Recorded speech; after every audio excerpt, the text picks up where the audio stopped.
இன்னைக்கு நம்ம பார்க்க போற படம் வந்து நந்தன். இந்த கதையை பொறுத்தவரைக்கும், ஒரு கிராமத்தில இருக்கக்கூடிய ஒரு உயர்ந்த சமூகத்த சேர்ந்த ஒருத்தர் தான் எப்பவுமே ஊர் தலைவரா தேர்வாகிக்கிட்டே இருக்காரு. ஊர் தொகுதிய வந்து ரிசர்வ்டு தொகுதியா மாத்துறாங்க. அப்படி மாத்துறனால, அந்த தாழ்ந்த சமூகத்த சேர்ந்த ஒருத்தர் தான் தேர்தல்ல நிக்கக்கூடிய சூழல் ஏற்படுது. அதனால தன்னுடைய பதவிய வந்து பதவி ஆசையினால அந்த பதவிய விடுறதுக்கு மனசு இல்லாதனால, அந்த பதவிய அந்த இடத்த தான் எப்பவும் தக்க வச்சுக்கணுன்ற காரணத்தினால, அவர் என்ன பண்றாரு, அ தனக்கு அடிமையா இருக்கக்கூடிய ஒருத்தர அந்த பதவியில உட்கார வச்சிரணும்னு நினைக்கிறாரு. அப்படி அவரு அந்த பதவியில உட்கார வச்சிருக்கும் பொழுது, இவருடைய செயல்பாடுகள் எல்லாம் புடிக்காம, அந்த யார வந்து அடிமைப்படுத்தணும்னு நினைக்கிறாங்களோ, அந்த சமூகத்த சேர்ந்தவங்க வந்து என்னெல்லாம் பண்ணாங்க அப்படிங்கிறது தான் மீதி படம். படம் ரொம்ப அற்புதமா பண்ணியிருக்காங்க. ஒரு இரட்டை அர்த்த வசனம் கிடையாது. ஒரு தேவையில்லாத ஒரு விஷயங்கள் உள்ள இல்ல.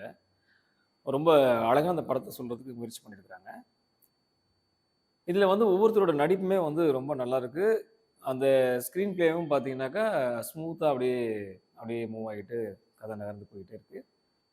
இந்த படத்த பொறுத்தவரைக்கும், நம்ம பார்த்த விஷயங்கள் வந்து என்னன்னா, இன்னைக்கு வந்து தகவல் தொழில்நுட்பம் ரொம்ப உயர்ந்துருச்சு.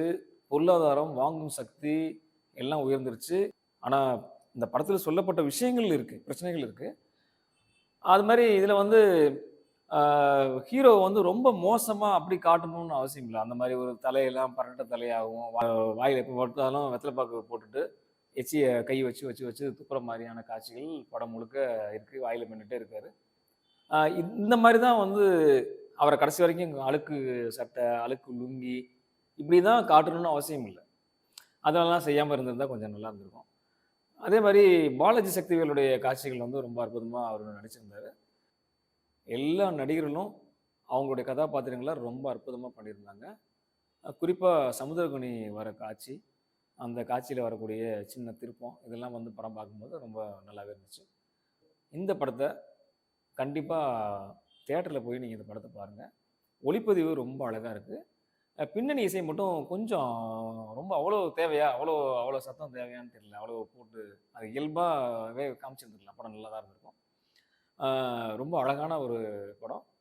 தியேட்டர்ல வந்து உட்காந்து நம்ம ஆர்ப்பாட்டம் இல்லாம பார்க்கக்கூடிய படமா இது இருக்கும். நிச்சயமா தியேட்டர்ல போய் இந்த படத்த பாருங்க.